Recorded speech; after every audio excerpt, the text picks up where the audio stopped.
They were outnumbered, outgunned, and standing ankle-deep in frozen mud. The Russian army had come with overwhelming force, twice the size of their enemy, confident that victory was certain. But the Swedes weren't planning to retreat.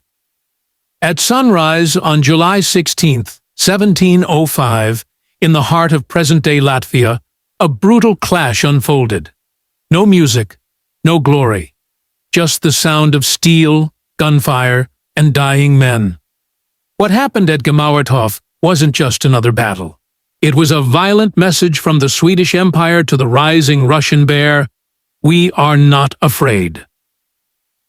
This is the forgotten fury of the Great Northern War. This is the story of courage without mercy. Subscribe now, because history like this, raw, bloody, and buried in ice, deserves to be remembered. The summer of 1705 was anything but peaceful in Eastern Europe. The Great Northern War, now 5 years deep, had turned from strategic maneuvering to brutal confrontation. Sweden, once Europe's overlooked northern kingdom, had emerged as a military powerhouse under the young and fearsome King Charles XIV. But while Charles led campaigns further south, his forces in Livonia were left to face a growing threat: Tsar Peter the Great's expanding Russian army. Peter had a dream: a Russian empire modernized, westernized, and dominant. But to achieve it, he needed access to the Baltic Sea. And standing in his way was Livonia, the Swedish-held province that bordered Russian territory. Taking it would mean breaking Sweden's grip on the region, and Peter believed his time had come. Russian forces began to gather near Riga. Over 20,000 men, infantry, cavalry, artillery, all converging near the village of Gemauerthof, just northeast of present-day Jelgava. Their target was clear: to push the Swedish forces out and send a message that Russia could no longer be ignored. But the Swedish command wasn't blind. General Adam Ludwig Lewenhaupt, a man of grit and ice-cold discipline, was in charge of the Swedish army in Livonia. He commanded roughly 7,000 troops veterans hardened by the chaos of Polish and Baltic campaigns. They knew they were outnumbered, but they also knew something the Russians did not. The Swedish line wasn't built on numbers. It was built on shock, on speed, and on the sheer refusal to break. As intelligence trickled in about the size of the Russian army, Lewenhaupt didn't hesitate. He didn't retreat. He didn't stall. He ordered his forces to march directly toward Gemauerthof. He would meet the Russians head-on. No fortifications, no waiting for reinforcements. Just raw confrontation.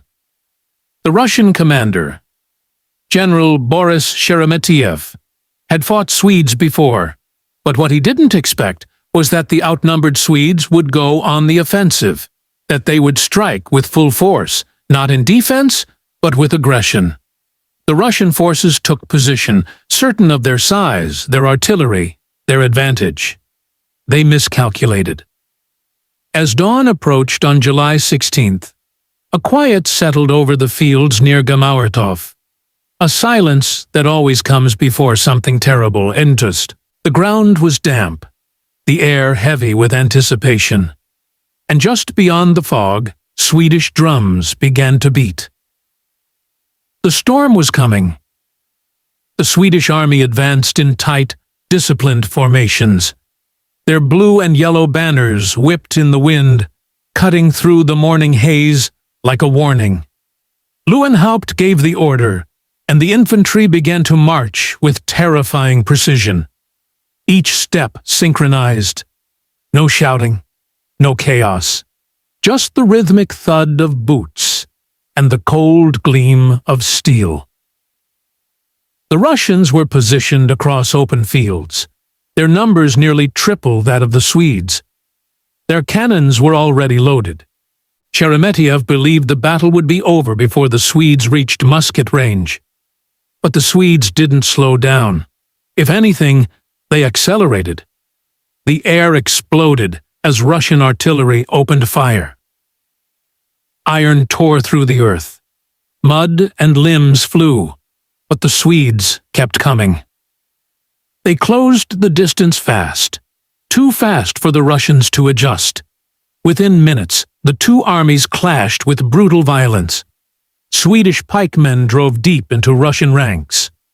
Muskets fired at point blank. Men screamed, fell, and vanished beneath trampling boots and slashing blades. Lewenhaupt's plan was simple: break the Russian line before it could absorb the charge. And it was working. On the right flank, Swedish cavalry surged in. Dragoons armed with sabers and pistols slammed into Russian formations, shattering their cohesion. Horses screamed, men toppled, formations dissolved.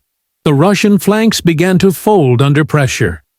Sheremetyev tried to rally his reserves, pushing more infantry into the center. But by then, the Swedish infantry had already broken through. The center of the Russian line, their strongest point, began to falter. Officers barked orders. Drummers pounded signals. But confusion had already taken hold. Smoke choked the battlefield. The dead piled high. And through it all, the Swedish soldiers kept advancing, relentless as if possessed. Lewenhaupt was everywhere. On horseback, sword drawn, shouting commands, his presence a signal to his men that retreat was not an option. He wasn't just leading. He was fighting alongside them, driving his army forward like a hammer through stone. Sheremetyev realized too late what was happening. His men weren't just losing, they were collapsing. What had started as a confident standoff had turned into a massacre. By midday, the field was soaked in blood and gunpowder. Russian troops began to break and flee, abandoning their cannons, their wounded, and their dead. The once proud army of Peter the Great was now scattered across the fields of Gemauerthof. The Swedes didn't pursue far. They didn't have to. The message had already been sent. The battlefield after the chaos was a graveyard of silence. Broken pikes, shattered cannon wheels, and fallen standards lay across the field like the remnants of a forgotten civilization. The smoke was still thick in the air, clinging to the dead and wounded like a shroud. Lewenhaupt dismounted and walked the ground himself, boots crunching over debris and bodies.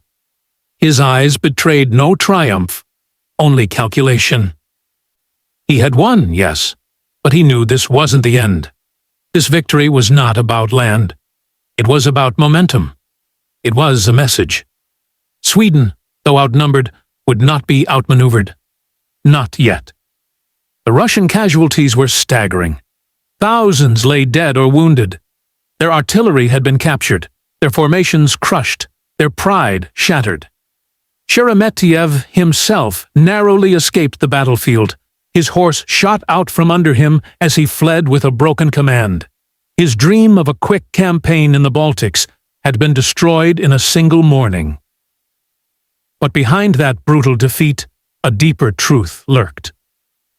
This wasn't just a Swedish victory, it was a Swedish warning. Lewenhaupt's army had revealed a terrifying efficiency, a military machine that thrived not on numbers, but on discipline, aggression, and cohesion. The Russians were left stunned, not just by their losses, but by the style in which they were inflicted. These weren't just soldiers. They were craftsmen of war, shaped by years under Charles XIV's relentless campaigns. Yet Lewenhaupt knew the Russians would return. Russia's strength was not in tactics, but in resilience. They could absorb 1,000 defeats and still march forward. Sweden could not afford a war of attrition. Gemauerthof was a flash of brilliance, but it was fleeting. As the Swedish troops tended to their wounded and buried their dead, word of the victory spread. In Riga and Stockholm, bells rang. Toasts were raised. Lewenhaupt was hailed as a hero. But for him, the taste of glory was already fading. He understood something most did not. This war was just beginning. The news reached Charles the Poiton with the crisp snap of a messenger's salute. The boy, King of Sweden, barely 23, read the report in silence. He was deep in Poland at the time, wrestling with Augustus the Strong and the tangled web of alliances threatening Sweden's hold over the Baltic. Lewenhaupt's victory was impressive, but Charles didn't smile. He barely nodded. He had seen too much war to be easily stirred. For Charles, it wasn't about winning battles. It was about ending enemies. Yet even he knew what Gemauerthof meant. It bought time. It slowed the Russian surge westward. It allowed Swedish control over Courland and Livonia to hold for a little longer. And more importantly, it reminded Europe that Sweden was still dangerous. A small nation with sharp teeth. But back in Russia, Peter the Great was not mourning. He had not built an empire by expecting easy victories. The Tsar took the loss like a blacksmith takes a hammer blow, sparks fly, steel bends, but the work continues. He studied Lewenhaupt's tactics, questioned his generals, and began reshaping the Russian army once again. He didn't just want revenge, he wanted evolution. Gemauerthof became a catalyst. Russia increased its training, introduced tighter formations, and pressed harder on its reforms. Peter realized that overwhelming numbers meant nothing against disciplined fire and coordinated cavalry strikes. He needed better soldiers, not just more of them.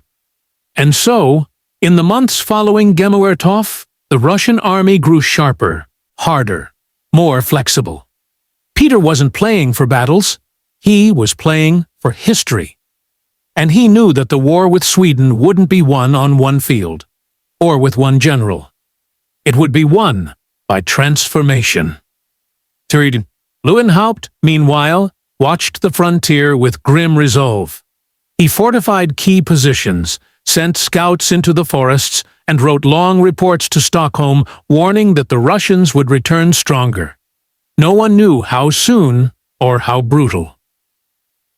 But something had shifted. Gemauerthof had lit a fire under both empires, a fire that would burn across the Baltic, through Poland, into Ukraine, and finally to the gates of defeat or dominance. This wasn't just a campaign anymore. It was a reckoning. By the winter of 1705, the snow along the Daugava River was tinted with ash, and the scent blood hung faintly in the wind. The dead from Gemauerthof had long been buried or burned, but their memory remained etched into the land. Villagers spoke in hushed voices of the Swedish thunder that had shattered the Russian wave. But beneath their reverence was a quiet dread. They knew what was coming. Peter the Great was not a man to retreat quietly. From the forges of Moscow to the fields of Novgorod, Russia bristled with new preparation. Muskets were refined. Cavalry drilled relentlessly in deep snow. Artillery crews memorized the weight of their cannonballs and the angle of fire with monastic discipline. Peter did not simply want a rematch. He wanted to rewrite the rhythm of war. In Livonia, Adam Ludwig Lewenhaupt was building too. His army was fewer in number, but it was built on precision. His officers drilled their men through icy mornings and sleepless nights. Muskets were cleaned until they gleamed. Powder was rationed like gold. The Swedes knew their only advantage lay in discipline and timing, and Lewenhaupt ensured both would never break. But it wasn't just soldiers preparing, it was the land itself. The forests became haunted corridors, hiding scouts and saboteurs. Frozen rivers turned into highways for supply sleds or traps for the unwary. Every village became a listening post. Every farmhouse a potential target. The borders between nations had blurred. Now, it was simply Swedish cold steel versus Russian relentless momentum. Behind the front lines, Charles XIV stayed locked in a storm of his own making. Still tangled in Polish politics, still fighting Augustus the Strong, he pushed his commanders to hold Livonia at all costs. He didn't yet realize that Peter was no longer playing the same game. While Charles hunted crowns, Peter was building a future. And somewhere in the silence between cannon fire and winter winds, Europe watched. Austria, Prussia, France, all kept their eyes on the Baltic. The Great Northern War was no longer a side conflict. It was now the crucible shaping a new balance of power. The empires that emerged from it would dictate the next century. Gemauerthof was the signal. What followed would be the symphony. In the quiet that followed Gemauerthof, no treaties were signed.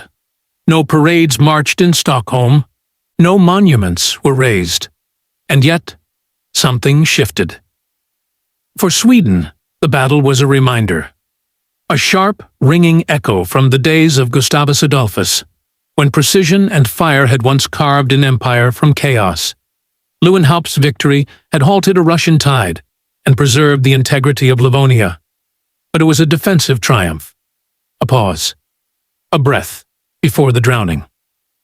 For Russia, it was a lesson. Painful, humiliating, but necessary. Peter the Great was not broken by Gemauerthof. He was galvanized. He studied the disaster with obsessive detail. He rebuilt faster, smarter, with better logistics and harsher discipline.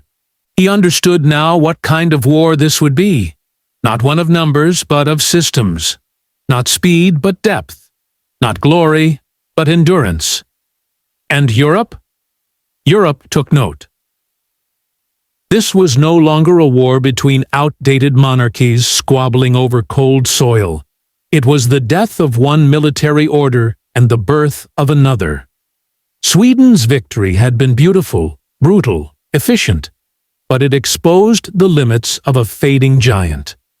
Russia's defeat had been ugly, but it revealed a nation willing to bleed, adapt, and come back stronger. In time, Peter would return. The frozen rivers would thaw again. Russian armies would press westward, like a shadow creeping across the map. Lewenhaupt himself would face a darker fate at Poltava, and Charles XII, bold and reckless, would gamble too much and lose the empire he'd inherited. But for one moment in 1705, at Gemauerthof, the old world held its ground. Swedish fire met Russian steel, and tradition won, not forever, but long enough to be remembered. Because sometimes a battle is not just about who wins or loses. Sometimes it is about what the world learns from watching.